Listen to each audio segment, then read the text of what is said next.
Hello friends, learn in short में आपका एक बार फिर से स्वागत है। मेरा नाम है सरस और आप देख रहे हैं लर्न इन शॉर्ट। फ्रेंड्स, मैंने आपको कल एक इकोलॉजी और इकोसिस्टम से रिलेटेड वीडियो दिया था। बहुत कम अभी लोगों ने देखा है, लेकिन कोई बात नहीं, बहुत अच्छा टॉपिक है। आगे लोग उसको देखते जाएंगे। मैंने बोला था कि उसका पार्ट 2 लेकर आऊँगी, लेकिन पार्ट 2 में कुछ ऐसे बहुत ज़्यादा बात नहीं, क्योंकि आपको पता ही है कि हमें इन्वायरमेंट में बहुत ज़्यादा कुछ पढ़ना नहीं पड़ता है। कुछ कुछ पार्ट होते हैं जो कि आपके जियोग्राफी से रिलेटेड होते हैं, लेकिन फिर आपको डिटेल में जियोग्राफी में पढ़ना होता है। तो चलिए हम लोग आज जैवमंडल पढ़ लेंगे और आज हम लोग जैव विविधता के बारे में पढ़ेंगे। और जो पर्यावरणीय प्रदूषण जो है वो हम लोग नेक्स्ट चैप्टर में कवर करेंगे, नेक्स्ट वीडियो में, सॉरी। तो चलिए आज हम लोग बहुत ज़्यादा इस पार्ट को बड़ा नहीं करेंगे। तो पार्ट 2 में क्या था कि बस आपको स्थान और घास का मैदान से रिलेटेड कुछ बताना था। तो ये देखिए फ्रेंड्स, बहुत ज़्यादा इंपॉर्टेंट है, आप इसको बहुत अच्छे से देख लीजिए। ये आपके हर एक एग्ज़ाम में पूछा जाता है। और अभी मैं आपको आगे बताऊंगी कि इस बार बीपीएससी में कौन सा क्वेश्चन पूछा गया था। तो फ्रेंड्स देखिए, ये है स्थान और घास का मैदान। तो हम लोग आज इसके बारे में कुछ देख लेते हैं। तो देखिए, स्थान और घास का मैदान जो है ये हमारे बहुत छोटा सा ही पार्ट था, तो मुझे पार्ट 2 वीडियो फिर बनाना नहीं पड़ा। मैंने सिर्फ डायरेक्ट अब हम लोग इसमें ज्योमंडल के बारे में पढ़ लेंगे। तो देखिए, आपको पता ही है, क्वेश्चन पूछा जाता है कि पेयरी घास का मैदान कहाँ पर, किस स्थान पर है। तो उत्तरी अमेरिका में आपका पेयरी है। आपने देखिए कुछ कुछ नाम तो बहुत ज़्यादा आपने सुना होगा। पेयरी, मैं यहाँ पे आपको टिक लगा देती हूँ। आपने सुना होगा पेयरी, स्टेपिज, सवाना और पुष्टाज नहीं सुना होगा।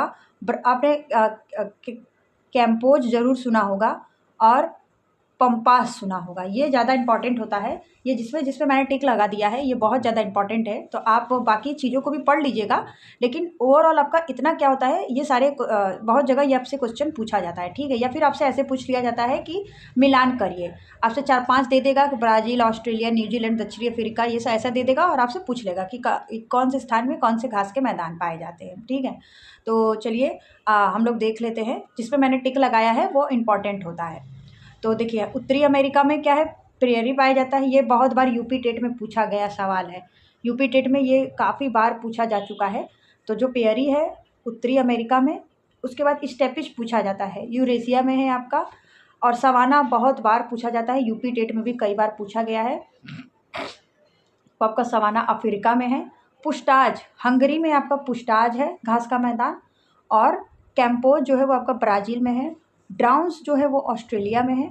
और कैंटबरी जो है वो आपका न्यूजीलैंड में है। और पंपास जो है वो दक्षिणी अमेरिका में। पंपास से भी कई बार क्वेश्चन बने हैं। तो ये था हमारा जो जैव विविधता, सॉरी, जो हम लोग पढ़ रहे थे इकोलॉजी और इकोसिस्टम में कुछ ये छोटा सा पार्ट रह गया था। तो आज हम लोग पढ़ लेते हैं जैवमंडल के बारे में। आई होप कि ये आपको समझ में आ गया होगा। आप चाहे तो स्क्रीनशॉट भी ले सकते हैं, या जिनको भी पीडीएफ चाहिए होगा मुझे वो बता देंगे, तो मैं वो टेलीग्राम में शेयर कर दूँगी। चलिए आज हम लोग जैवमंडल के बारे में और जैव विविधता के बारे में कुछ इंपॉर्टेंट पॉइंट पढ़ लेते हैं। जैवमंडल, जैवमंडल जो है मतलब कि जीवमंडल। आपको पता ही है कि सारी चीज़ें हमारे जीवमंडल पर ही निर्भरता के आधार पर है, ठीक है। जीवमंडल वह सामान्य अर्थ जीवन से आवृत क्षेत्र है। पृथ्वी के धरातल के चारों ओर एक व्यापक आवरण है। आपको पता ही है कि पर्यावरण क्या है, चारों तरफ से ढका हुआ एक आवरण होता है, जिसमें वनस्पति और प्राणी जीवन बिना किसी रक्षक साधन के संभव है। जैवमंडल की संकल्पना सर्वप्रथम 100 वर्ष पूर्व ऑस्ट्रेलियन भूवैज्ञानिक एडवर्ड सुएस द्वारा की गई थी। ये क्वेश्चन आपसे पूछा जा सकता है, तो इसको आप जरूर याद रखिएगा कि एडवर्ड सुएस द्वारा की गई थी। वो भी, अब ये कौन है, ऑस्ट्रेलियन भूवैज्ञानिक है। और 100 वर्ष पहले, आज से 100 वर्ष पहले, ठीक। उसके बाद फिर हम लोग आगे देख लेते हैं। उसके बाद क्या है कि जैवमंडल क्षेत्र जो है सागरीय क्षेत्र से 9 किलोमीटर की गहराई तक स्थलीय भाग में 250 मीटर की गहराई तक तथा वायुमंडल के सतह में 30 किलोमीटर की ऊंचाई तक विस्तृत माना जाता है। जो हमारा जो जीवमंडल है वो सागर क्षेत्र से अगर देखा जाए तो वो आपका 9 किलोमीटर है। उसके अलावा अगर गहराई तक है, 9 किलोमीटर गहराई तक है सागरीय क्षेत्र से। और जो स्थल भाग होता है, स्थल मतलब जो ज़मीनी भाग होता है, उससे क्या है कि आपका, उससे जो है वो आपका स्थल भाग में 250 मीटर की गहराई तक है। जो स्थल का जो भाग होता है वो नीचे का जो भाग है 250 मीटर की गहराई तक तथा वायुमंडल में सतह से 30 किलोमीटर की ऊंचाई तक विस्तृत माना जाता है। आपको भी पता है कि जो हमारा हवाई जहाज़ होता है वो पृथ्वी से लेकर 18 से मतलब जो हमारा समताप मंडल होता है उसमें चलता है। ठीक है, तो वहाँ तक क्या है, जहाँ तक उतनी ऊंचाई के बाद फिर हमारा जीवमंडल समाप्त हो जाता है। पादप एवं जीव जंतु मिलकर जीवमंडल सजीव का निर्माण करते हैं। पादप और जीव जंतु मिलकर यह पृथ्वी का वह संकीर्ण क्षेत्र है जहाँ स्थल, जल एवं वायु मिलकर जीवन को संभव बनाते हैं। इसी आधार पर जीवमंडल को 3 भागों में विभक्त किया गया है। ठीक है, अब हम लोग आगे पढ़ लेंगे स्थल मंडल, जल मंडल और वायुमंडल के बारे में। ठीक है, तो आइए हम लोग आगे डिस्कस कर लेते हैं। स्थल मंडल मतलब जो हमारा जमीन वाला स्तर होता है। पृथ्वी के ठोस ऊपरी परत को स्थल मंडल कहते हैं। आपको पता ही है कि पृथ्वी का जो हमारा भाग होता है वो एक ठोस परत होता है। ये चट्टानों एवं खनिजों से बना होता है। यह मिट्टी की पतली परत से ढका होता है। ये पहाड़, पठार, मैदान, घाटी आदि जैसे विभिन्न स्थलाकृतियों द्वारा वाला विषम धरातल होता है। यह स्थलाकृतियाँ महाद्वीपों के अलावा महासागर के सतह पर भी पाया जाता है। ये हमारा क्या हो जाता है, स्थल मंडल, मतलब कि जो भी हमारे ज़मीन जुड़ाव से बात होता है वो हमारा स्थल मंडल हो जाता है। फिर आता है जल मंडल। जल के क्षेत्र को जलमंडल कहते हैं। जाहिर सी बात है, यह जल के विभिन्न स्रोतों जैसे नदी, झील, समुद्र, महासागर आदि जैसे विभिन्न जलाशयों से मिलकर बना है। जो भी पृथ्वी का जलाशय वाला भाग होता है वो हमारा जलमंडल है। अब आ जाता है वायुमंडल। पृथ्वी के चारों ओर फैली वायु की पतली परत को वायुमंडल कहते हैं। पृथ्वी का गुरुत्वाकर्षण बल अपने चारों ओर के वायुमंडल को रोके रखता है। यह सूर्य के निकलने वाली गर्मी व हानिकारक किरणों से रक्षा करता है। वायुमंडल में परिवर्तन होने से मौसम व जलवायु में परिवर्तन होता है। आपको पता ही है कि वायुमंडल में जब भी परिवर्तन आता है तो फिर मौसम में बदलाव हो जाता है, जलवायु में परिवर्तन हो जाता है। ठीक है, अब आगे हम लोग जैव विविधता। देखिए, आपको जो ईवीएस का चैप्टर होता है ना, उसमें आपको जलमंडल, वायुमंडल, जैवमंडल और जो हमारा स्थल मंडल वो बहुत ज़्यादा डीपली में नहीं पढ़ना होता है। सिर्फ एक इतना पढ़ना होता है कि आप उसका आंसर सही से दे सकें। अब आता है जैव विविधता।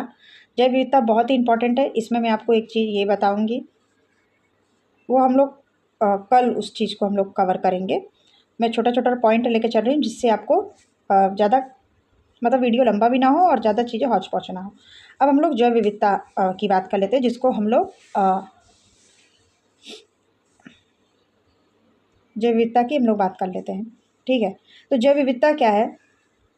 जैव विविधता एक सामाजिक जीव वैज्ञानिक एडवर्ड विल्सन द्वारा जैविक संगठन के प्रत्येक स्तर पर उपस्थित विविधता को दर्शाने के लिए प्रचलित किया गया है। इसमें से महत्वपूर्ण वर्ग है। ठीक है, तो मतलब जैव विविधता क्या है कि एक सामाजिक जीव वैज्ञानिक जो थे एडवर्ड विल्सन द्वारा जैविक संगठन के मतलब जो जीव वाला संगठन होता है उसके प्रत्येक स्तर पर उपस्थित विविधता को दर्शाने के लिए, मतलब जैव विविधता में कई सारे क्या है उपस्थितियां हैं, कई स्तर पर उपस्थितियां हैं, उनको दर्शाने के लिए जैव विविधता का उपयोग किया जाता है। आ जाते हैं फिर अनुवांशिकता विविधता, प्रजाति विविधता, पारिस्थितिकी विविधता और फिर हम लोग पढ़ेंगे जैव विविधता संरक्षण, जिसमें क्या है कुछ हॉट स्पॉट के बारे में आज हम लोग पढ़ेंगे। तो चलिए बात कर लेते हैं। अनुवांशिकता विविधता किसी प्राकृतिक जनसंख्या में वहाँ के लोगों के मध्य जीन रूपी विषयम युगता एवं बहुरूपता अनुवांशिकता विविधता कहलाती है। आपको पता ही है अनुवांशिकता क्या होता है। अनुवांशिकता विविधता जो कि क्या है प्राकृतिक जनसंख्या में वहाँ के लोगों के मध्य जीन रूपी, मतलब आपको पता ही है कि अनुवांशिकता हमारे पूर्वजों से जो भी है उनसे ही रिलेटेड हो जाता है। तो ये क्या है अनुवांशिक विविधता जो क्या है प्राकृतिक जनसंख्या में वहाँ के लोगों के मध्य जीन रूपी युग्मता एवं बहुरूपता को अनुवांशिक विविधता कहलाता है। फिर आ जाता है प्रजाति विविधता। विविधता के बीच एक प्रजाति एक पारिस्थितिकी तंत्र में जैव विविधता प्रोत्साहित प्रजाति विविधता के उत्कृष्ट उदाहरण है। आपको देखिए क्या है कि बहुत ज़्यादा डीपली में नहीं जाना है, थोड़ा थोड़ा चीज़ों को पढ़ लेना है, बाकी आपको पॉइंट को याद रखना है कि हमारा जो प्रजाति विविधता है वो विविधता के बीच एक प्रजाति, आपको पता ही कई प्रजाति के लोग पाए जाते हैं, एवं पारिस्थितिक तंत्र जो होता है उसको जैव विविधता को प्रोत्साहित प्रजाति विविधता से उत्कृष्ट उदाहरण है। फिर हमारा आ जाता है पारिस्थितिकी विविधता। किसी दिए गए इकाई क्षेत्र के पारिस्थितिकी तंत्र में संगठन के एक उच्च स्तर पर प्राप्त आवास की विविधता पारिस्थितिक विविधता कहलाती है। पारिस्थितिकी को एनवायरमेंटल बायोलॉजी भी कहा जाता है। इस विषय में व्यक्ति, जनसंख्या, समुदाय व इकोसिस्टम का अध्ययन करता है। आपको पता ही है कि हमें पारिस्थितिकी विविधता में इकोसिस्टम, इकोलॉजी से, इन्वायरमेंट से रिलेटेड चीज़ों को पढ़ना पड़ता है। अब जैव विविधता संरक्षण के बारे में बात कर लेते हैं, और इसमें बहुत चीज़ें आपको लाल सूची के लाभ और ये सारी चीज़ें मिल जाएगी, विलुप्त के बारे में मिल जाएगा। जैव विविधता संरक्षण, जीवों का संरक्षण एवं उनके प्राकृतिक निवास व कृत्रिम निवास स्थलों पर किया जाता है। इसके दो प्रकार हो जाते हैं, स्वस्थानीय और दूसरा अभी आगे देखेंगे। तो स्वस्थानीय मतलब इन सिटू कंजर्वेशन। इस प्रकार का संरक्षण उनके प्राकृतिक आवास में किया जाता है। अधिकतम सुरक्षा के लिए कुछ जैव विविधता हॉटस्पॉट पहचाने गए हैं। जैव विविधता हॉटस्पॉट वह क्षेत्र होते हैं जहाँ पर जाति समृद्धि बहुत अधिक और उच्च स्थानिक एंडेमीज होती है। विश्व में कुल 36 जैव विविधता हॉटस्पॉट है। ये आप याद रखिएगा, आपसे पूछ लेगा कि पूरे विश्व में कुल कितने जैव विविधता हॉटस्पॉट है, तो आप बता सकते हैं कि कुल 36 जैव विविधता हॉटस्पॉट है, वो भी कहाँ पे, पूरे विश्व में। ठीक है, जैव विविधता हॉटस्पॉट है। यह हॉटस्पॉट त्वरित आवासीय क्षति के क्षेत्र में होता है। ठीक है, तो 36 कुल पूरे क्या है, पूरे विश्व में। इनमें से 3 हॉटस्पॉट, एक पश्चिमी घाट पूछा जाता है, उसके बाद दूसरा श्रीलंका, तीसरा इंडो बर्मा व हिमालय और चौथा सुडालैंड, जो भारत देश की असाधारण रूप से उच्च जैव विविधता को दर्शाते हैं। ठीक है, तो पश्चिमी घाट, श्रीलंका, इंडो बर्मा हिमालयन व सुडालैंड, ये सारे क्वेश्चन पूछे जाते हैं पेपर में। तो यहाँ पे इस चीज़ों को शॉर्टकट में दे दिया गया है। पश्चिमी घाट, श्रीलंका, इंडो बर्मा हिमालय व सुडालैंड, जो भारत देश की असाधारण रूप से उच्च जैव विविधता को दर्शाता है। अब आगे हम लोग बात कर लेते हैं हॉट स्पॉट के लिए मानदंड।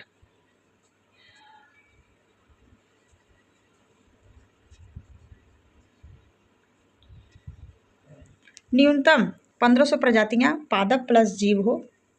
मतलब इसके मानदंड क्या है हॉटस्पॉट के लिए, किसी भी हॉटस्पॉट को बनाने के लिए मानदंड क्या होना चाहिए, तो कम से कम 1500 प्रजातियां जिसमें पादप और जीव होने चाहिए, दोनों मिलाकर। उसके अलावा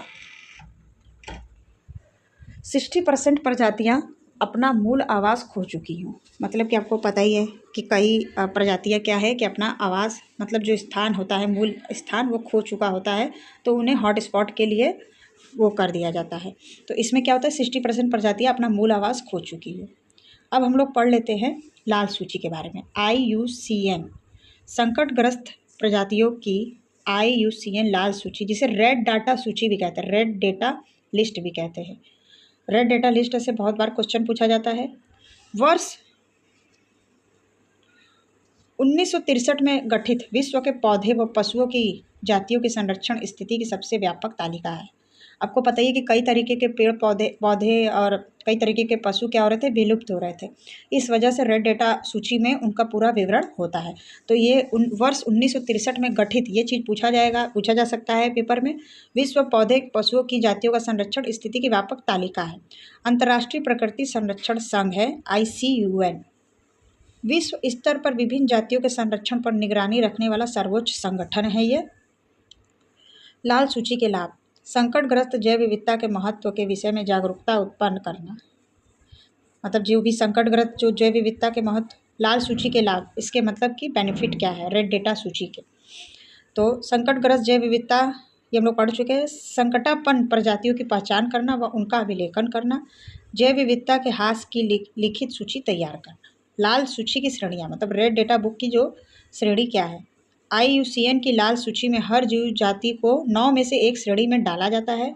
यह श्रेणीकरण उनकी कुल जनसंख्या की गिरावट की दर, भौगोलिक विस्तरण के क्षेत्र और उनके मानवीय गतिविधियों बाहर जाने की सीमा के आधार पर किया जाता है। विलुप्त जाति का कोई भी जीवित सदस्य नहीं बचा है। और वन विलुप्त जाति वनों में पूर्णतः समाप्त हो चुकी है व इसके बचे हुए सदस्य केवल चिड़ियाघरों या अपने मूल निवास स्थान से अलग किसी कृत्रिम निवास स्थान पर जीवित है। वन विलुप्त और विलुप्त। अब आगे हम लोग पढ़ लेते हैं घोर संकटग्रस्त, मतलब कि जो क्रिटिकली क्या है, इन डेंजर से। जाति का वनों से विलुप्त होने का घोर खतरा बना हुआ है। कई सारे जीव जाति जो वनों से क्या हो रहे हैं कि विलुप्त होते जा रहे हैं। संकटग्रस्त घोर संकटग्रस्त और संकटग्रस्त, फिर असुरक्षित, फिर संकट निकट, फिर संकट मुक्त और फिर आंकड़ों का प्रभाव, फिर नॉन इवेल्युएटेड मतलब अनाकलित, मतलब उन्हें आकलन में नहीं लाया जा सकता है। तो संकटग्रस्त क्या है? जाति का वनों से विलुप्त होने का खतरा बना हुआ है, मतलब अभी भी कुछ ऐसे प्राणी हैं जो क्या है उनका खतरा बना हुआ है कि कभी भी विलुप्त हो सकते हैं। असुरक्षित क्या है? जाति के वनों में संकटग्रस्त को जाने की संभावना। और नियर थ्रेटेंड मतलब संकट के निकट कौन है? जाति के निकट विषय में संकटग्रस्त हो जाने की संभावना। और जाति को बहुत कम खतरा है, बड़ी संख्या विस्तृत क्षेत्र में पाई जाने वाली जाति। आंकड़ों का अभाव, जाति के बारे में आंकड़ों की कमी में उसकी संरक्षण स्थिति व संकटन का अनुमान नहीं लगाया जा सकता है। और अनाकालित, जाति की संरक्षण स्थिति ICUN के संरक्षण मानदंड का अंकन अभी नहीं किया जा सकता। तो चलिए ये सब क्वेश्चन आपसे देखिए नहीं पूछा जाएगा, हमें सारी चीज़ों को याद नहीं रखना है। जो मैंने ये पर्यावरण प्रदूषण मैं आपको कल बताऊँगी, इसमें से देखिए यही सब चीज़ें आपसे पूछी जा सकती है। जो जैव विविधता हॉटस्पॉट के बारे में, ये न्यूनतम 1500 प्रजातियाँ और 60% प्रजातियाँ अपना मूल स्थान खो चुकी है। और आपसे इन सीटू कन्वर्जेशन के बारे में पूछा जा सकता है। यही सारी चीज़ें इसमें पूछी जा सकती हैं और जो मैंने स्टार्टिंग में बताया। तो फ्रेंड्स इस वीडियो में इतना ही, बाकी हम लोग मिलेंगे नेक्स्ट वीडियो में जिसमें हम लोग पढ़ेंगे पर्यावरणीय प्रदूषण के बारे में। ऐसे ही हम लोग धीरे धीरे फिर जल्दी ही EVS को ख़त्म कर देंगे। तो फ्रेंड्स तब तक के लिए बाय बाय, मिलते हैं नेक्स्ट वीडियो में। और बाकी आपको अगर इसका PDF चाहिए तो मुझे कमेंट कर दीजिएगा।